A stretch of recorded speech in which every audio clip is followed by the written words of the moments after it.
Salut à tous les amis, aujourd'hui j'aimerais essayer de comprendre avec vous comment est-ce qu'on est passé de la banalisation de l'homosexualisme à la tyrannie woke. Vous avez peut-être remarqué que de plus en plus de Français se plaignent de l'intrusion de l'idéologie woke et LGBT jusque dans les programmes de l'école publique. Alors, ce constat évidemment c'est une bonne chose, le problème c'est que c'est peut-être un petit peu trop tard. En plus de ça, pour le moment, cette réaction est encore beaucoup trop timide, beaucoup trop faible et surtout beaucoup trop inconséquente. Rappelez-vous, une grande majorité de la population française n'avait pas beaucoup apporté son soutien à la France catholique, qui a manifesté pendant des mois, lors de la Manif pour tous, contre la mise en place de la loi Taubira qui a légalisé le prétendu mariage homosexuel. Beaucoup aussi n'ont pas cru à l'époque. Les militants du Printemps français, les militants de Civitas, les militants des JRE, lorsqu'en 2012-2013, nous dénoncions déjà l'intrusion de livres faisant la promotion de l'homosexualité, du transsexualisme et du libertinage dans des listes de recommandations officielles dans certains rectorats. Eh bien, 10 ans plus tard, certains s'étonnent maintenant de voir des enfants transsexuels de 6 ou 7 ans à la télévision, accompagnés de leurs parents irresponsables. Alors hier, je suis tombé sur un sondage de l'IFOP qui affirme que près de 25% des jeunes Français âgés entre 18 et 30 ans se disent gender fluid ou non-binaires, c'est-à-dire qu'ils ne se reconnaissent ni comme hommes ni comme femmes. Alors moi, il me semble évident que les chiffres de cette étude sont largement exagérés. En tout cas, ils ne sont pas représentatifs, à mon avis, de la réalité du terrain. Par contre, malheureusement, ces chiffres, à mon avis, expriment aussi partiellement une réalité tragique et profondément inquiétante pour l'avenir de la France, à savoir l'affaiblissement indéniable de l'anthropologie naturelle de la population française. Mais là où la population déchristianisée ou démoralisée ne verra qu'un phénomène nouveau, eh bien nous, qui sommes peut-être un peu plus alertes par rapport à ces sujets, nous constatons au contraire l'aboutissement d'un long processus de révolution anthropologique entamé il y a déjà de nombreuses décennies, voire il y a déjà 2 siècles. Nous en avons déjà très souvent parlé sur cette chaîne, mais bien d'autres personnages beaucoup plus éminents l'ont fait longtemps avant nous. Il faut absolument que les Français comprennent que ce phénomène de révolution anthropologique, qui se formule aujourd'hui notamment par la féminisation et l'homosexualisation d'une partie de la jeunesse, a un but bien précis, ou en tout cas des conséquences évidentes. Je vais être très clair ici. Le but recherché, c'est d'efféminer vos garçons, c'est de lesbianiser vos filles, c'est de faire de vos enfants des êtres faibles, sans aucune structure morale et donc sans défense immunitaire contre les nombreuses, très nombreuses menaces physiques et spirituelles de ce monde. Et tout ceci, évidemment, ce sont les résultats de la tolérance, du libertinage, de l'immoralité et de l'homosexualité dans la société. Mais justement, comment est-ce qu'on s'y est pris pour faire accepter au peuple français ces vices contre nature et ces comportements amoraux? Comment a-t-on fait pour faire croire au peuple français qu'il s'agissait là de droits civiques, de droits de l'homme, voire même d'une prétendue tradition occidentale de tolérance, de liberté de conscience ou de que sais-je encore? Car en effet, ni la gauche ni la droite, il y a encore 5, 6, 7 décennies, n'auraient considéré que la banalisation, ou pire la promotion de ces vices, soit acceptable dans la société. De ce point de vue, nous assistons à une amnésie identitaire qui frappe les deux versants de la tradition révolutionnaire. On pourrait en effet croire que parce que la gauche actuelle s'est faite le vecteur de toutes les idéologies déconstructivistes, y compris et notamment de l'idéologie LGBT, on pourrait croire qu'il en a toujours été ainsi. Mais en fait, ce n'est pas tout à fait le cas, puisque dans les années 50, encore, les ténors du Parti communiste français condamnaient l'homosexualité en tribune et le dénonçaient comme étant un vice bourgeois. En fait, ce n'est qu'à la faveur de la poussée du freudomarxisme, du déconstructivisme et du marcusianisme que la gauche actuelle a vampirisé en quelque sorte l'ancienne gauche prolétarienne et socialiste. Et donc cette bascule, elle s'est faite, comme vous le savez, notamment dans les années 50-60. À droite, c'est le poison du libéralisme politique et moral qui a fait son œuvre, pour d'autres raisons, mais avec des finalités analogues. Ce n'est pas un hasard si la droite giscardienne a initié le mouvement de déconstruction actuel en légalisant la contraception et l'avortement, et en libéralisant le divorce et la pornographie. À droite, le prétexte était soi-disant économique, à gauche, le prétexte était soi-disant social. Et en réalité, ça revient au même, ça revient à la même imposture, et ça revient surtout aux mêmes catastrophes. Mais aujourd'hui, personne n'est vraiment surpris de voir, évidemment, la gauche dans son ensemble, depuis l'extrême gauche, les antifas, LFI, le Parti Socialiste, jusqu'à ELV, les Verts, personne n'est étonné de voir la gauche plurielle prendre la défense de toutes les causes LGBT. Par contre, on doit être beaucoup plus surpris et surtout scandalisé de voir qu'une bonne partie de la droite, y compris de la droite nationale, voire de la droite identitaire, a non seulement incorporé le dogme de la tolérance vis-à-vis des vices antimoraux dans la société, mais pire encore, en prend régulièrement la défense.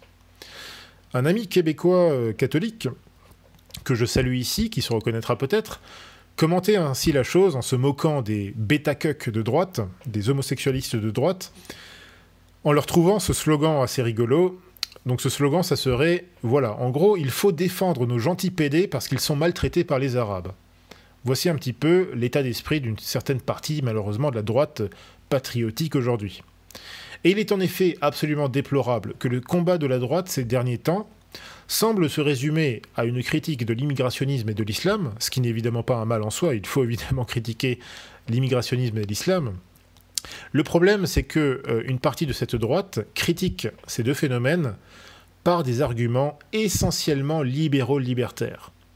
Et donc ça ne marche pas. Donc en somme, si on résume leur pensée, on en a marre des Noirs et des Arabes parce qu'ils agressent. Ils agressent qui? Nos pédales et nos lesbiennes, et ils harcèlent et violent nos filles en crop top et en mini-jupe. Évidemment, je caricature ici. Le problème que j'essaye de pointer ici, c'est que le drame de notre époque, c'est qu'il est devenu extrêmement difficile de faire une critique totale et cohérente, rationnelle, des maux de la société, de leurs sources et de leurs conséquences. À savoir, il est devenu très difficile en fait de dénoncer à la fois l'immigrationnisme, l'ensauvagement de la société, tout en dénonçant le relativisme moral qui, justement, conduit, d'une part, au délitement de l'État de droit, au délitement aussi de la morale en politique, et qui, en plus de ça, ce phénomène est en plus de ça amplifié par tout un tas de désastres dans la société elle-même, de désastres antimoraux tels que l'homosexualisme, la propagande LGBT et tout ce qui va avec. Tout ceci, en fait, c'est un ensemble. Et malheureusement, il y a certaines personnes qui pensent qu'on peut sectoriser les choses comme ça en se disant le seul problème c'est juste les immigrés, l'insécurité et l'islam. Eh bien non, en réalité c'est un ensemble et il faut absolument tout reprendre depuis le début. Donc ce droitisme libéral-libertaire s'incarne notamment, en l'occurrence, dans les idées par exemple de la chaîne YouTube Lapin du Futur dont nous avons fait récemment une critique radicale. Si je reprends la pensée de cette droite libérale-libertaire, il ne faudrait critiquer l'immigration que pour des motifs purement pratiques et naturalistes. Mais si on a le malheur d'apporter une critique objective concernant le délitement des mœurs dans la société, eh bien on est immédiatement assimilé à un islamiste, ce qui est quand même absolument incroyable. Ce que beaucoup ne comprennent pas, c'est que nous ne prétendons pas, nous autres intégralistes catholiques, nous ne prétendons pas avoir le pouvoir d'abolir l'existence même de l'homosexualité ou d'autres formes de dérèglements immoraux, ni chez les personnes, ni dans la société. Dans tous les temps, à toutes les époques, et même dans les meilleures sociétés des temps anciens, il y a toujours eu des personnes frappées par certains vices, y compris ceux que je viens de citer. Cependant, dans la société chrétienne, il a toujours été bien compris et accepté qu'il n'était pas tolérable de banaliser ces vices, encore moins, bien sûr, de leur accorder des droits ou de leur permettre, de faire leur promotion, comme cela se fait aujourd'hui. Et ceci pour une raison toute simple. Il n'y a rien de pire pour la vitalité d'une nation et d'une civilisation que la tolérance des mauvaises mœurs et des mauvaises philosophies. Car c'est par l'infestation de ce genre de poison, justement, que la société s'affaiblit, intellectuellement et même physiquement. Et d'ailleurs, c'est de cette façon que chutent les empires et que disparaissent des peuples entiers. En clair, nous constatons que dans le champ métapolitique actuel, des confusions extrêmes existent sur tous ces sujets. Rien de tout ceci n'aide évidemment les Français du quotidien, qui réagissent évidemment instinctivement aux dernières exagérations et aux derniers délires des militants woke. Ça ne les aide pas beaucoup à s'instruire concrètement sur le sujet et surtout à identifier les bons remèdes. Et pour cela, il est capital de faire comprendre aux Français, qui sont encore dotés d'un minimum de bon sens, de leur faire comprendre de quelle manière on leur a fait croire que les vices contre nature étaient acceptables dans la société. Et il y a du boulot, il y a du boulot. Parce que même beaucoup de Français qui commencent à se dire que les délires woke commencent peut-être à aller un petit peu trop loin, eh bien malheureusement, et c'est le drame justement de la démocratie représentative, beaucoup de ces Français sont aussi en partie responsables de cette situation. Il est donc important de leur faire comprendre qu'une fois qu'on tolère l'intolérable, il ne faut pas s'étonner de voir le mal, l'erreur et l'immoralité prendre ses aises et se développer toujours plus pour le malheur de toute la société, pour le malheur du bien commun. Donc, la question qu'on va se poser, c'est d'où vient justement cet indifférentisme contemporain par rapport en particulier à l'homosexualité. En fait, il faut être clair, il faut faire quelques rappels ici. Le français moyen d'il y a un siècle, et d'autant plus le français moyen des siècles précédents, estimait généralement que l'homosexualité était un vice abominable, intolérable dans la société. Et cela ne concernait pas que les catholiques. J'ai déjà parlé dans une précédente vidéo de l'intense combat des ligues de vertu françaises dans les années 1930 qui visait justement à faire interdire des films jugés immoraux pour l'époque, des films qui passeraient aujourd'hui pour extrêmement prudes pour le public actuel qui est habitué à consommer chaque jour, de gré ou de force, des contenus érotiques, voire carrément pornographiques à la télévision, dans les stations de métro, dans les films, dans les clips ou dans les séries télévisées. Et il est évident que tous ces médias ont été utilisés malheureusement à mauvais escient par les ennemis de Dieu, par les ennemis du peuple, pour habituer les foules à abandonner la sainte religion, puis à relativiser la morale. En les transformant d'ailleurs au passage, soit en bêtes corvéables à merci, comme on l'a vu dans les sociétés communistes, soit en consommateurs lascifs et passifs, comme on l'a vu dans les sociétés néolibérales. Mais revenons maintenant à la méthode qui a été employée par ces forces occultes et par leurs affidés pour faire accepter l'homosexualité à la société occidentale comme s'il s'agissait d'un comportement normal.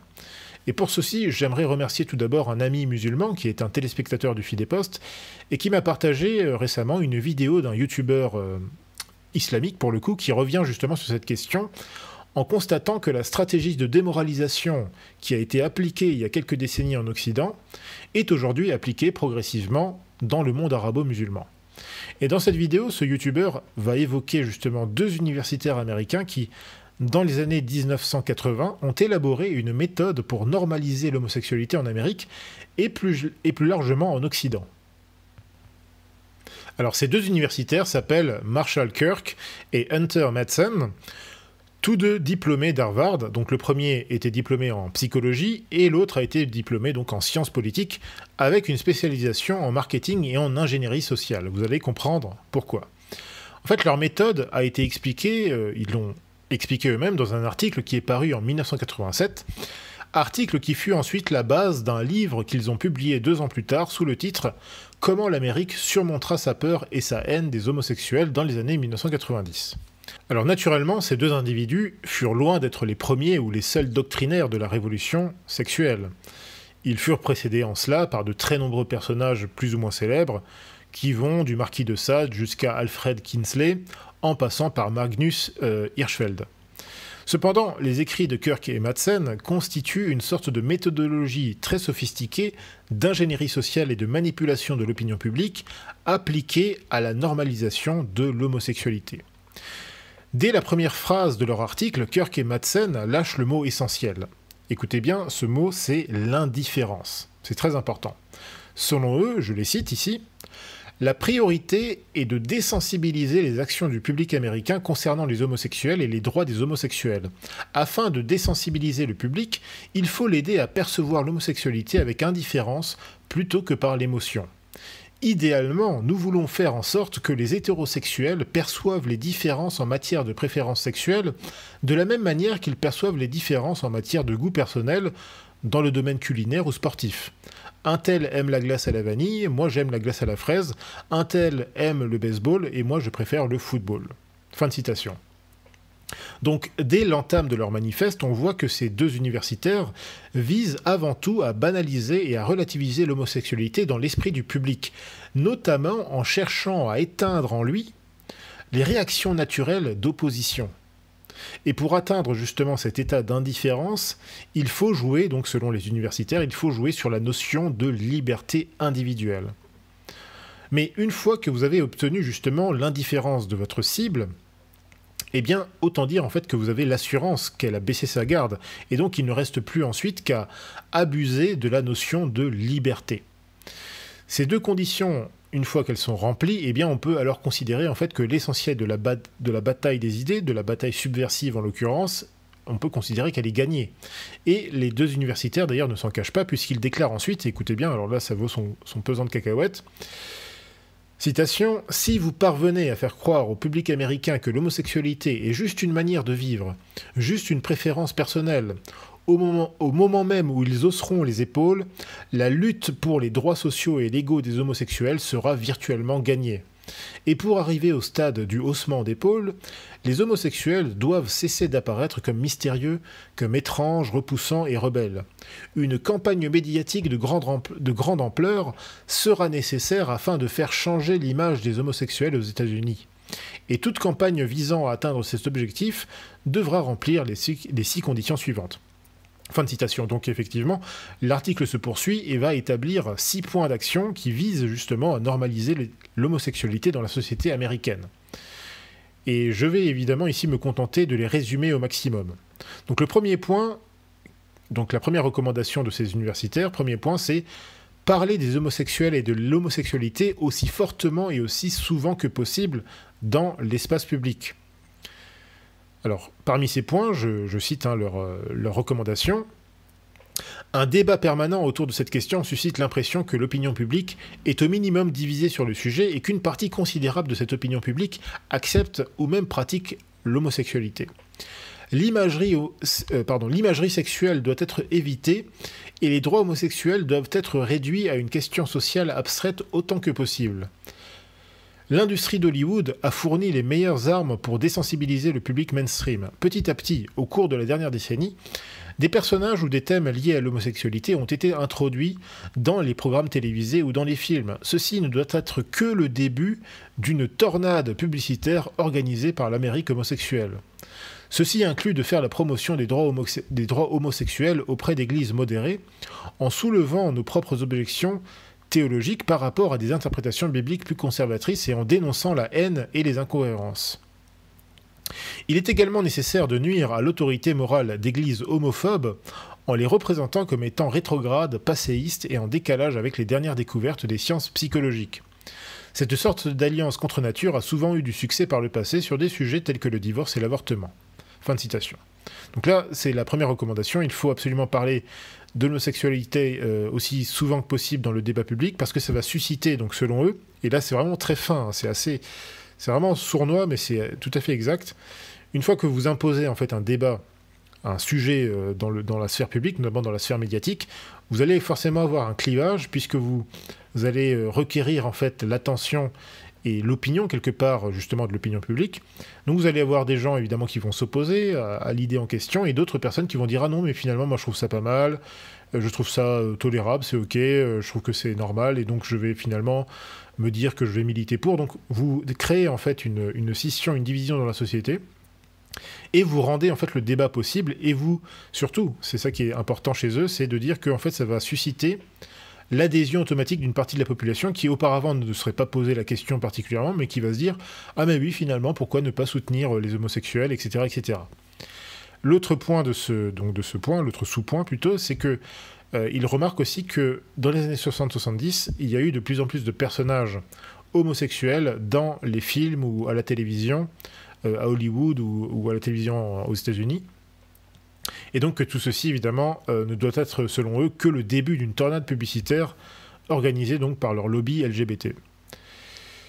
Et le dernier point, c'est, selon eux, il faut faire la promotion des droits homosexuels auprès d'institutions, d'églises, qui sont plutôt jugées comme étant modérées à la base.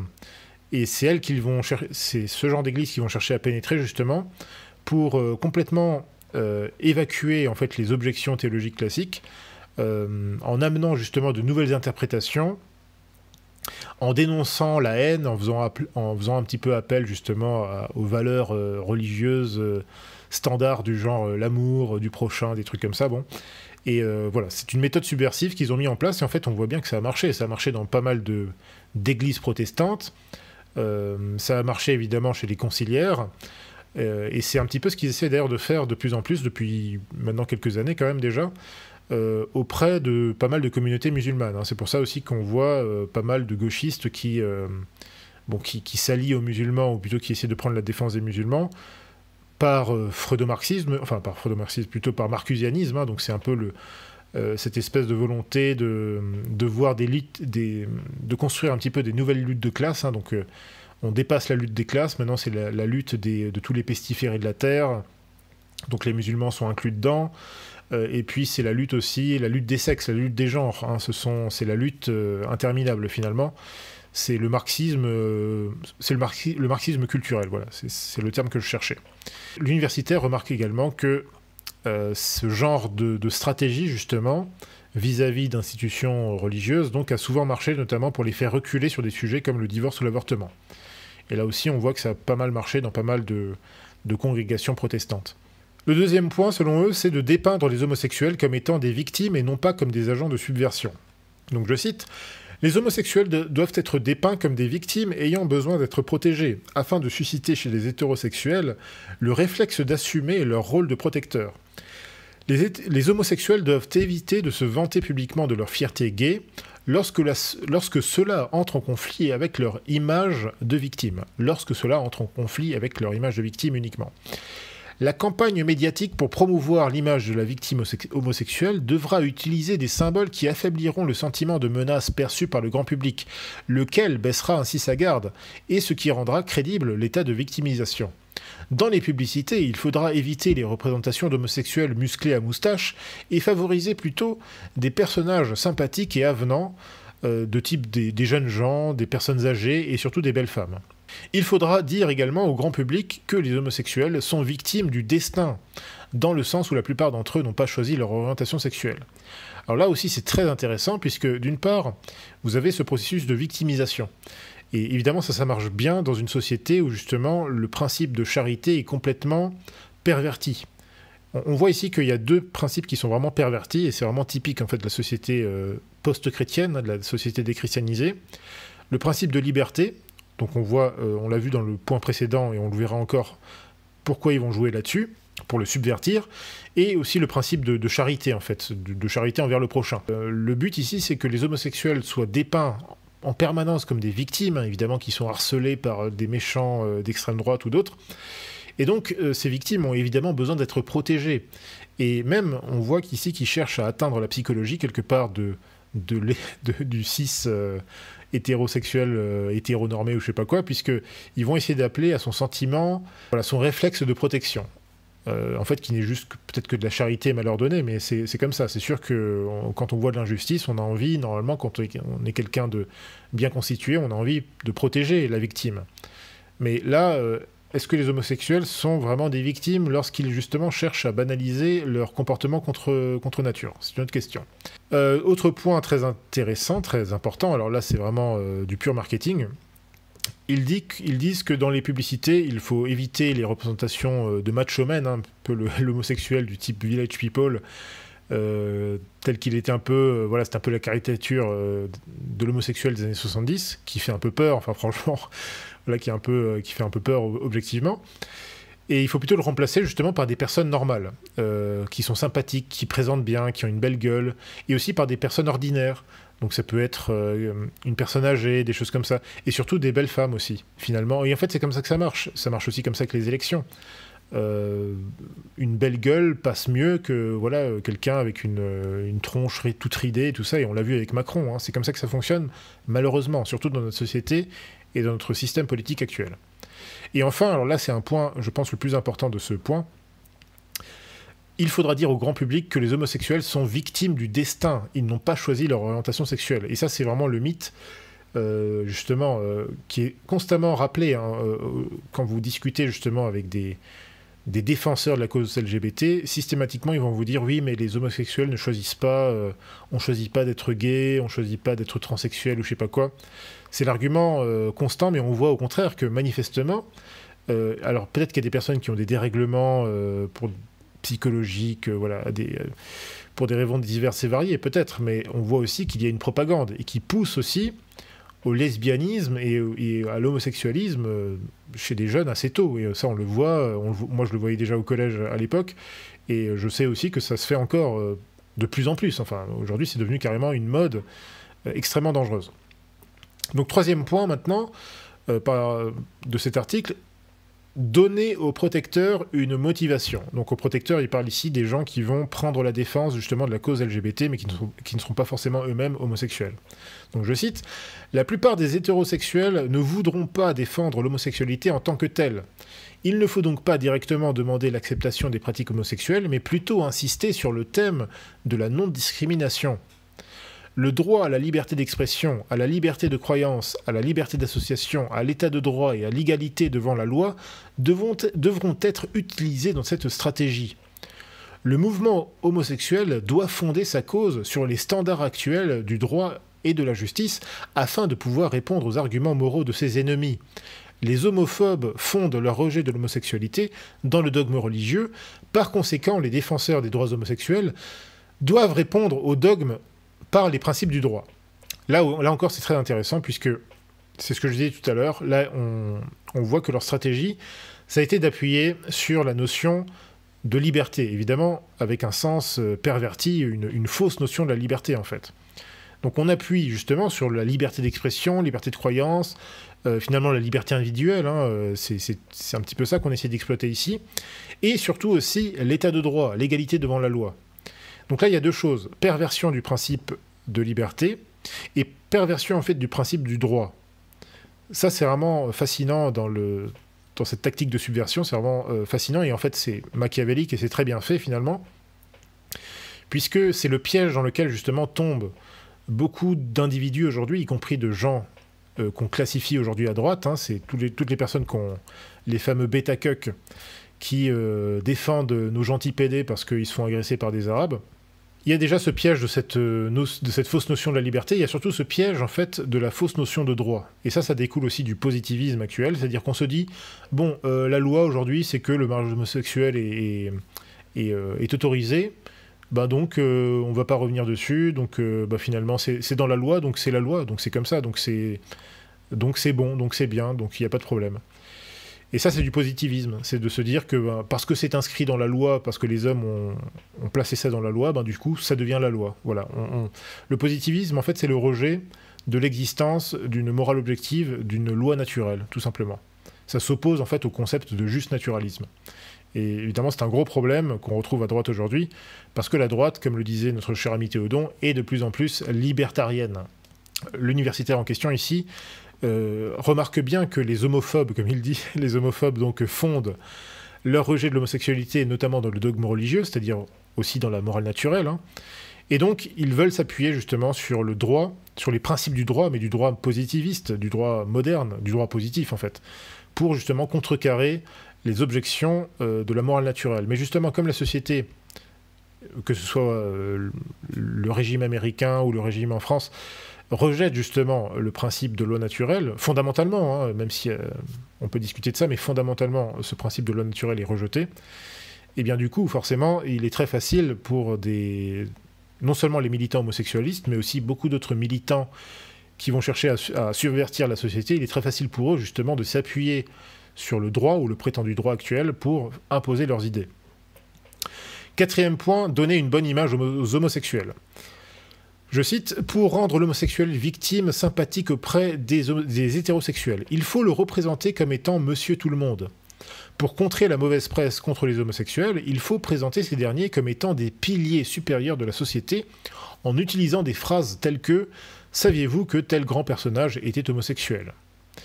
En peu de temps, une habile et astucieuse... Alors écoutez bien, en peu de temps, une habile et astucieuse campagne médiatique fera de la communauté homosexuelle la mère porteuse de la civilisation occidentale. Ça, c'est fascinant ici, c'est fascinant. C'est un peu ça rejoint un peu ce que je disais tout à l'heure, c'est-à-dire qu'aujourd'hui, si vous écoutez une partie du... Parce que moi, je n'ai pas envie de parler du discours de gauche. Moi, je ne suis pas de gauche et je ne suis pas là pour les défendre, surtout que la gauche aujourd'hui est complètement dégénérée. À la limite... ce qui est presque incroyable, même certains laïcards ou même communistes des années 30, 40, 50 avaient encore une certaine rectitude morale. C'était des gens qui avaient encore conscience qu'il existait une certaine morale naturelle. Et donc, c'est pour ça que ces gens, à cette époque-là, rejetaient encore, notamment des vices contre nature. Ils avaient encore cette conscience-là. Mais aujourd'hui, la gauche, voilà, c'est plus rien. Enfin, il n'y a plus rien, quoi. Il n'y a plus de gauche sérieuse, j'ai envie de dire. Mais ça, c'est leur problème. Notre problème à nous, il se trouve à droite surtout. Puisque c'est là où nous avons effectivement toutes ces personnes qui vont être des réactionnaires, mais uniquement sur des phénomènes de société tels que l'immigration, l'islam et d'autres choses comme ça, l'insécurité, mais sans aller en fait au bout de la réflexion.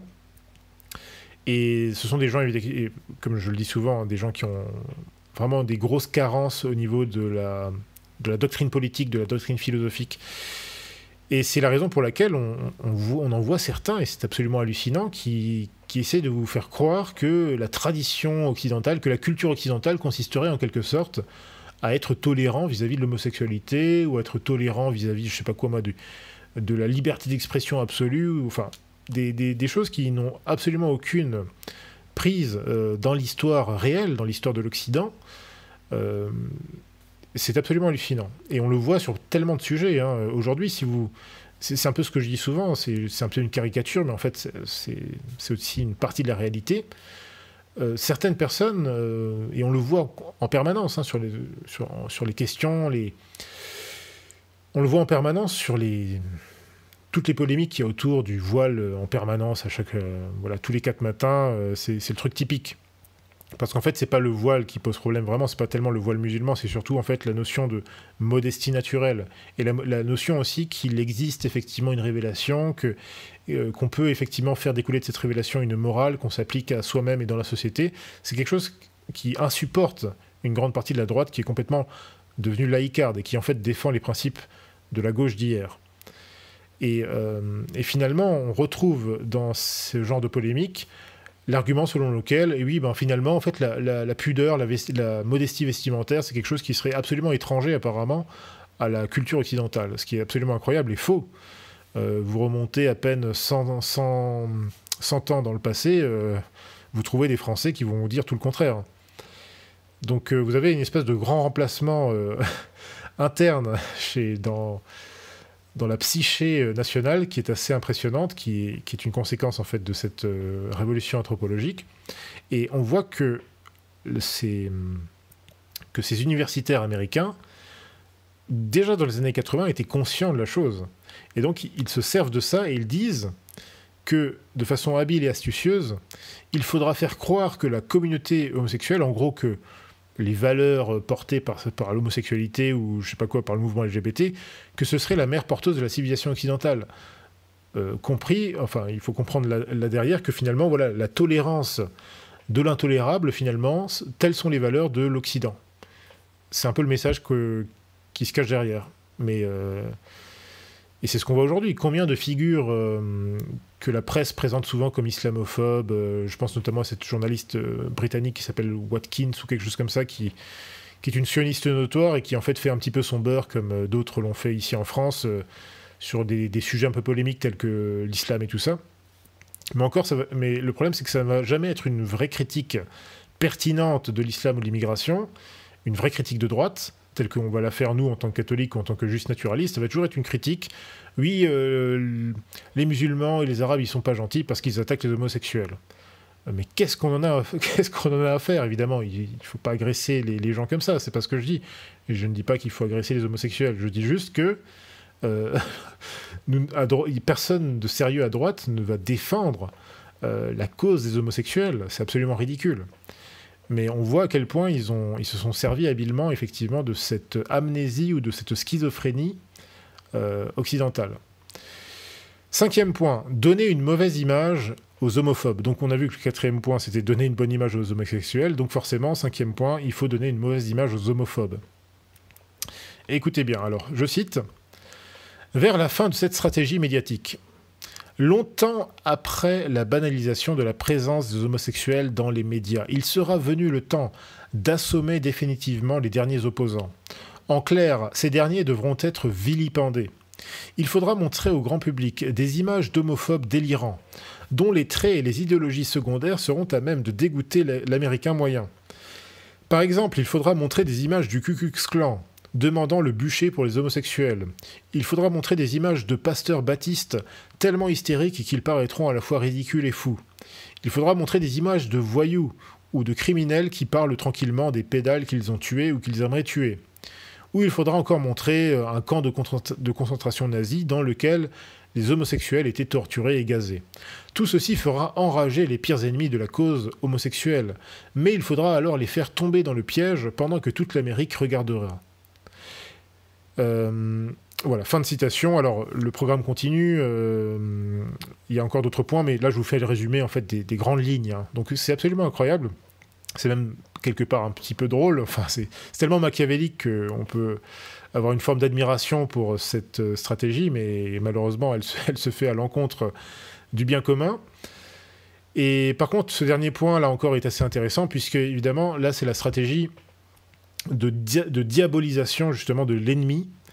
Donc, on voit que, selon eux, alors c'est très intelligent, c'est-à-dire que vous aviez dans les années 80, 90, surtout 80, vous aviez encore un grand rejet, si vous voulez, de l'homosexualité dans la population. Même en France, hein, je veux dire, c'était encore quelque chose de normal. On n'aimait pas trop... je veux dire, les mœurs, c'était déjà très relativiste. Hein, mai 68 était passé par là, mais majoritairement, quand même, les gens n'aurait jamais, si vous voulez, soutenu ou vraiment toléré l'homosexualité comme ça dans la société.